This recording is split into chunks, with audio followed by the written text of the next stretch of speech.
Bonjour. Alors je vous propose de faire une petite séance d'hypnose.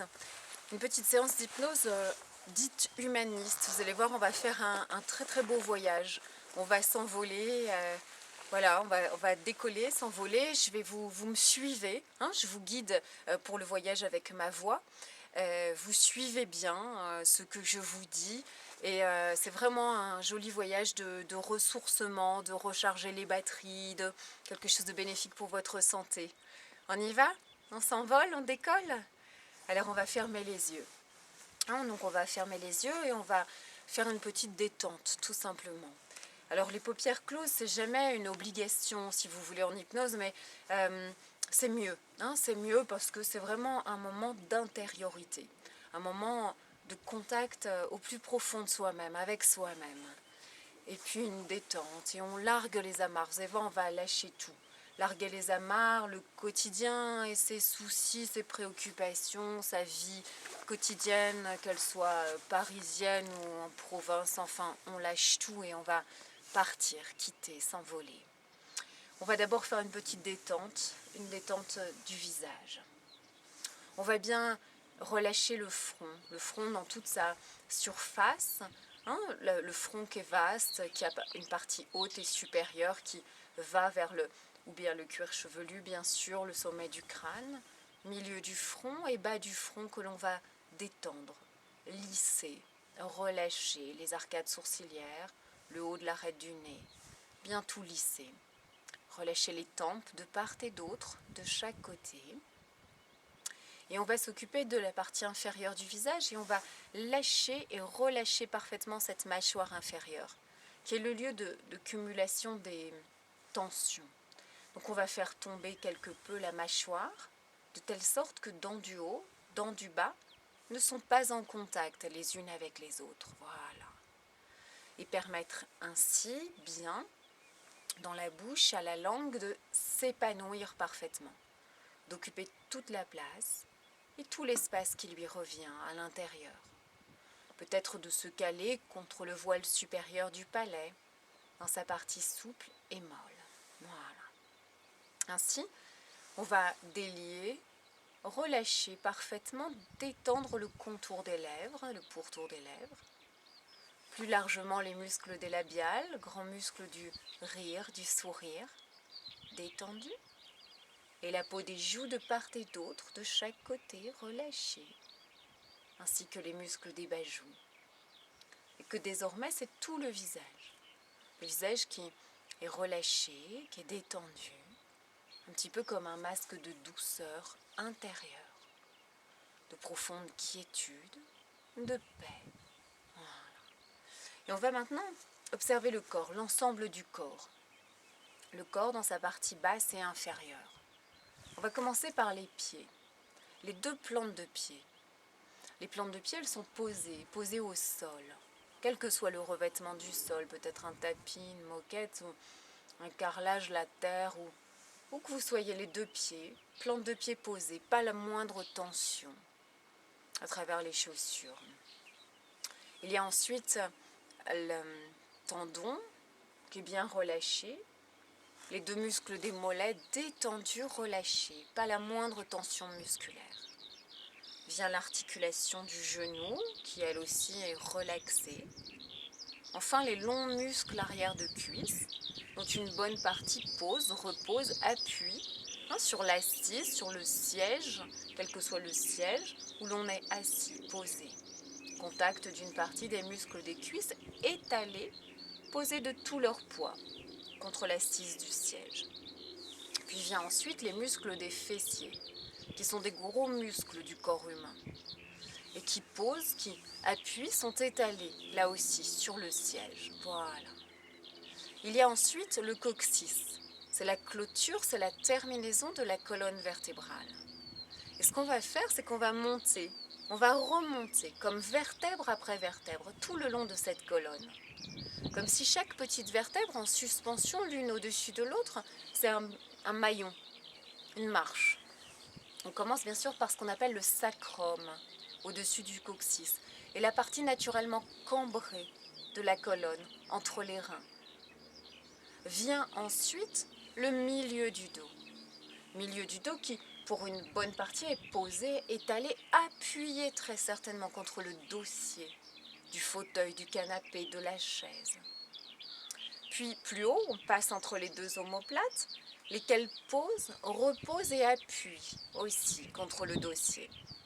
Et enfin, la clôture de la colonne, ce sont ces dernières vertèbres dites cervicales, qui permettent d'ailleurs de faire un cou long, un port de tête altier, élégant, comme un danseur, une danseuse classique ou de flamenco. Puis on va remonter le long de ce qu'on appelle la boîte crânienne. Ça n'a rien à voir avec une boîte, en ce sens que ce n'est pas plat, rectangulaire, non, c'est bombé, arrondi, c'est de l'os. Et ça a pour mission de protéger, d'entourer, de préserver notre cerveau au-dedans, comme le casque de moto. Alors on remonte le long du bombé arrondi de la boîte crânienne et on va se mettre tout au sommet, tout en haut. Parce que tout au sommet, il y a là comme un petit passage symbolique, comme un couvercle. Couvercle d'une casserole avec de l'eau bouillante, couvercle au-dessus de la théière. Quand on lève, on soulève à peine, imperceptiblement, quelques millimètres à peine, toute la buée. La vapeur d'eau monte, s'envole, est irrésistiblement happée, aspirée vers le ciel et l'envol et l'élévation. Ce petit couvercle symbolique, métaphorique, c'est le petit trou de la fontanelle. Quand on est bébé, nouveau-né, et dans les premières années de la vie, c'est tout tendre, c'est mou, c'est ouvert. Et là, je vous propose, on va réouvrir, à peine quelques millimètres à peine, symboliquement, imaginairement, métaphoriquement, le petit trou de la fontanelle, et laisser s'envoler, s'éclipser, s'échapper une petite cellule, une petite particule de toi, va s'envoler, monter, ascensionner, irrésistiblement, happer vers la hauteur, l'envol, l'élévation. Petite particule libre, légère, aérienne, telle une plume, une fusée, une flèche qui va ascensionner. Et à partir de maintenant, il y a deux toits. Il y a le toit assis face à moi, sur la chaise, le fauteuil, le canapé, relâché, relaxé, de tout son poids, en relaxation profonde, détendue. Puis il y a cette petite cellule, cette particule de toit que je vais appeler la luciole, tout au long de la séance, ou le double de lumière. Et cette petite luciole, elle va monter, parce qu'elle est libre, libre comme l'air. Elle va s'envoler, ascensionner, décoller, monter, monter, monter. Monter pour être bien au-dessus de l'endroit où tu te trouves. Monter, être dans le ciel. Monter, peut-être, peu importe la ville, l'endroit où tu es, mais on ne va pas être chauvin. Monter, monter, ascensionner, et peut-être se trouver au-dessus de la France, au-dessus de l'Hexagone, au-dessus de notre pays, qu'on connaît bien, on connaît bien son dessin à cet hexagone, sa forme bien caractéristique. Et la France, l'Hexagone, c'est 1000 km environ, du nord de l'île à Marseille ou à Nice. Et puis c'est 900 d'ouest en est, de Brest par exemple à Strasbourg. La France, c'est des villes, des mégapoles, des grosses villes. Paris, Lyon, Marseille, Lille, pour citer simplement les plus grandes d'entre elles et beaucoup d'autres. Et puis la France, c'est des zones rurales, c'est des petits villages, c'est des champs cultivés ou non, des étendues de forêt, des lacs, des montagnes et puis tous les bords de côte. Et dans cet hexagone, on dit qu'il y a 70 millions d'êtres, 70 millions d'âmes comme toi ou moi, dans l'instant, vivant, respirant, inspirant, expirant. Le même air est partagé, échangé. Alors c'est 70 millions d'âmes, c'est des hommes, c'est des femmes, où qu'ils en soient sur l'échelle de la vie, je veux dire des bébés, des nouveau-nés, des enfants, des ados, des jeunes gens, des gens mûrs, matures, pleines force de l'âge, des gens plus âgés. Tous ont leurs petits soucis quotidiens, leurs tracas, leurs préoccupations, leurs tristesses, mais heureusement leurs joies, leurs amours, leurs espoirs, leurs projets. Et tous sont vivants. C'est le dénominateur commun entre toi, moi. Le même air est inspiré par le nez. Inhaler, expirer. Voilà, souffle de vie et de santé et de vitalité. Alors, la petite luciole, elle va monter, elle va s'envoler. On ne va pas rester chauvin, là, au-dessus de l'Hexagone, au-dessus de la France, parce qu'on appartient, mais vu de très haut, de très loin, vu de Mars, vu des photos satellites, la Terre, notre planète, elle est ronde, elle est ronde, elle est belle, elle est bleue. Elle est bleue à 75% composée de mer, d'océan, qui la constituent. C'est la même identique proportion que l'eau à l'intérieur du corps humain. Et la Terre, la planète, c'est 5 continents, majoritairement 5 continents qui la constituent. Et peut-être d'abord de survoler la petite luciole, l'Europe, cette vieille Europe qu'on connaît bien, à laquelle on appartient. Et voilà, de voir les pays voisins, frontaliers, d'avoir un petit survol comme ça des pays du Nord, d'Europe du Nord, scandinave, et d'aller vers les pays dits émergents, l'Europe de l'Est, jusqu'à l'immense Russie, et un survol peut-être de l'Europe du Sud, de la botte italienne, l'Espagne et le Portugal. Et puis si on traverse l'eau, si on traverse la Méditerranée, juste de l'autre côté de la mer Méditerranée, il y a là l'amorce d'un autre continent qu'on appelle la Corne africaine, de par sa forme, de par son dessin. C'est un vaste continent. Mais juste de l'autre côté de la Méditerranée, il y a l'Afrique du Nord, les pays presque voisins, Algérie, Maroc, Tunisie. Puis il est grand, ce continent africain. Il est composé de 53 pays environ. Et ça, c'est les frontières entre les hommes, c'est de l'histoire, c'est de la géopolitique, c'est arbitraire, mais voilà, cette corne africaine, elle s'étend jusqu'à la pointe, tout au sud, c'est le Cap en Afrique du Sud. Voilà. Et la petite luciole, elle peut survoler comme ça d'autres continents. Elle peut survoler le continent américain parce que on en connaît relativement bien le dessin, la géographie.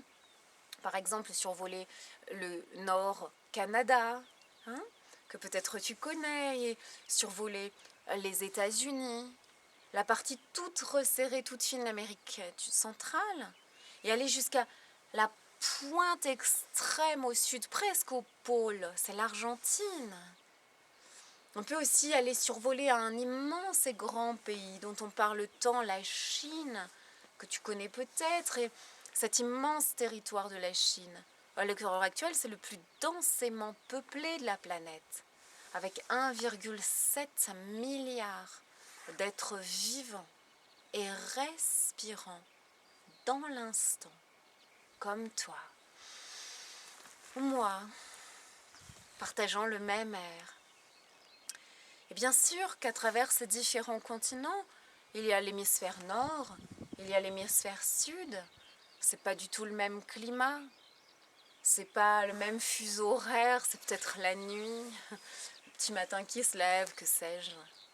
C'est pas la même langue parlée, c'est pas le même faciès, c'est pas la même couleur de peau forcément, c'est pas la même nourriture absorbée, mais qu'importe. Répartis sur ces 5 terres, 5 continents constitutifs de la planète, et à travers des paysages, des géographies infiniment variées, diversifiées. J'ai évoqué des villes tout à l'heure. Il y a des villes, des mégapoles incroyables, comme Rio de Janeiro, Manille, Mexico, Bangkok, Le Caire, enfin, simplement pour en citer quelques-unes. Il y a des zones de désert infini, immenses, sahariens, subsahariens. Il y a des chaînes montagneuses, la cordillère des Andes, le toit du monde, sommet du monde, l'Himalaya. Il y a un petit peu de forêt amazonienne encore au Brésil, en Guyane. Il y a des pays qui sont des grappes d'îles, l'Indonésie, les Philippines, les Maldives, Seychelles. Et répartis dans ces paysages, ces géographies si variées, si diversifiées, il y a 7 milliards d'êtres vivants, maintenant, comme toi, moi, respirant, à l'unisson, un petit peu comme si cette terre, cette planète n'est qu'un seul et même cœur qui bat, qui pulse, qui respire, régulier et fiable, uni. Alors la petite luciole, elle va s'envoler. Elle va s'envoler, elle va monter, s'élever comme une fusée, comme une flèche, ascensionner. De telle sorte que cette terre qui apparaissait comme un ballon de foot, avec l'envol, la distance, l'élévation, ça va être une balle de tennis, puis une balle de ping-pong, puis une petite bille de verre et jusqu'à totalement, complètement disparaître. Et ma petite luciole de traverser des strates, des couches de lumière, de couleurs différentes. C'est peut-être tout des couleurs belles, connues ou inconnues, l'arc-en-ciel, et ça peut être la nuit, même comme la nuit étoilée peut-être à un certain moment. Et il faut monter. La petite luciole, elle est libre, elle est aérienne et légère. Il faut ascensionner, traverser toutes les strates de couleurs, d'absence de couleurs, de nuit étoilée qu'on nomme le soi idéal. Et c'est au-dessus, c'est au-dessus, c'est au-dessus. C'est au-dessus, c'est dans la pure lumière. Avec mes mots à moi, je dis c'est l'infinitude de pure lumière. Cette lumière, la trouver, aller en plein cœur, être comme une particule de lumière dans l'infinitude de pure lumière. Lumière qui peut avoir des nuances, normalement c'est scintillant, c'est vif, c'est fort, c'est beau. Ça peut être d'un jaune pâle à un blanc étincelant comme la neige, la banquise, à des nuances de doré ou d'argenté comme le jaune du soleil. C'est la lumière, c'est partout, au-dessus de toi, en dessous de toi, à gauche, à droite, c'est l'infinitude de pure lumière. Est-ce que c'est le cas? Est-ce que tu es particule de lumière dans l'infinitude de pure lumière? Me faire un petit signe peut-être. Voilà, très bien. Et au cœur de cette infinitude de lumière, ma petite luciole, je vais lui demander un petit travail. Je vais lui demander une petite chose.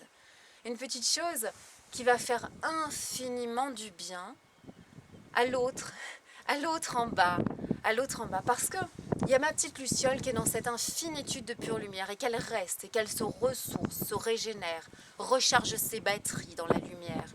Et à des milliards d'années-lumière, en quelque sorte, en bas, sur ce banc, sur la chaise, sur le fauteuil, le canapé, il y a toi. Il y a toi assis face à moi, il y a toi. Alors, c'est un petit peu, je vais utiliser beaucoup de métaphores, toujours. Comme s'il y avait un fil de soie invisible entre toi d'en bas, assis, et à des milliards d'années-lumière au-dessus, à l'autre bout, la petite luciole en plein cœur de cette pure lumière. Et j'ai besoin que ma petite luciole, elle soit connectée, reliée à toi d'en bas. Oh, j'ai pas besoin qu'elle voie la couleur des vêtements, les détails. Oh, non. Simplement qu'elle sente, qu'elle ressente la présence du toi d'en bas, du toi assis, du toi en relaxation, à des milliards d'années-lumière, au bout de ce fil de soie, argenté, invisible. Et quand tel est le cas, alors je demande à ma luciole, je demande à ma petite luciole d'ouvrir comme le robinet d'une douche, comme le jet du jet d'eau, comme de faire descendre un torrent avec un flux, un flot de cette pure lumière, de cette clarté, et que cette lumière va descendre, va rentrer par ce petit trou de la fontanelle et va se répandre en une absolue pure et parfaite symétrie dans ce corps de tout en bas. Alors ça va circuler dans l'hémisphère gauche du cerveau, dans l'hémisphère droit, dans ce cortex préfrontal, dans les yeux, les globes oculaires, dans les oreilles internes, gencives et dents et langue. Et ça va circuler très certainement par le circuit des fluides du corps d'en bas, c'est-à-dire le circuit veineux, le circuit lymphatique. Et ça circule absolument partout, je veux dire dans tout le corps d'en bas, aussi bien les os, le squelette, l'ossature. Évidemment les tendons, les muscles, les ligaments, et que chaque organe et les milliards de petites cellules de ce corps d'en bas va vibrer, pulser, scintiller de cette pure lumière. Et ça circule dans le moindre, un petit doigt de la main, ongle de petit doigt. Et évidemment, ça va descendre dans la partie inférieure du corps. Et chaque doigt de pied, ongle de petit doigt de pied, tout ce corps va être, voilà, la lumière va circuler fluidement, harmonieusement, vigoureusement. C'est comme cette expression, on dit fouetter les sangs. Comme quand tu marches dans l'eau fraîche de la mer jusqu'à mi-mollet, jusqu'au genou. Tu marches et l'eau est froide et tu sens que ça circule là-dedans à l'intérieur. Le sang circule, on dit fouetter les sangs. Là, ça fait pareil. Ça circule absolument partout, cette lumière vigoureuse dans tout ton corps, en haut, en bas, partout. S'il y a bobo, s'il y a des zones où ça fait mal un peu quelque part là-dedans dans ce corps d'en bas, alors insistez plus, la lumière elle est plus vive, plus forte, là où ça fait mal dans le corps d'en bas. Mais partout, partout, je veux qu'elle aille partout du haut jusqu'en bas.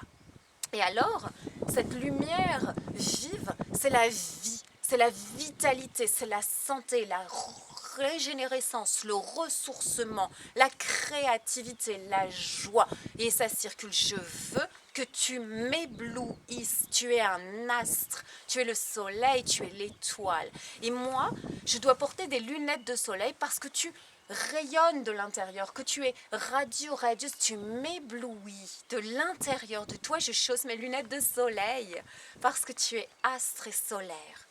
Est-ce que c'est OK? Est-ce que ça circule abondamment, puissamment, vigoureusement dans le corps? Merci infiniment. Alors maintenant, on va arrêter et ma petite Luciole, elle se promène, elle reste dans cette pure belle lumière là-haut. Elle se recharge les batteries, se ressource et se régénère. Je vais demander à la Luciole, au cœur de cette infinitude de pure lumière, quelle qu'en soit la nuance de couleur, de me chercher, me trouver un jardin secret. Le jardin secret, ça peut être une autre lumière, d'une autre couleur. Ça peut être un coin de nature, imaginaire.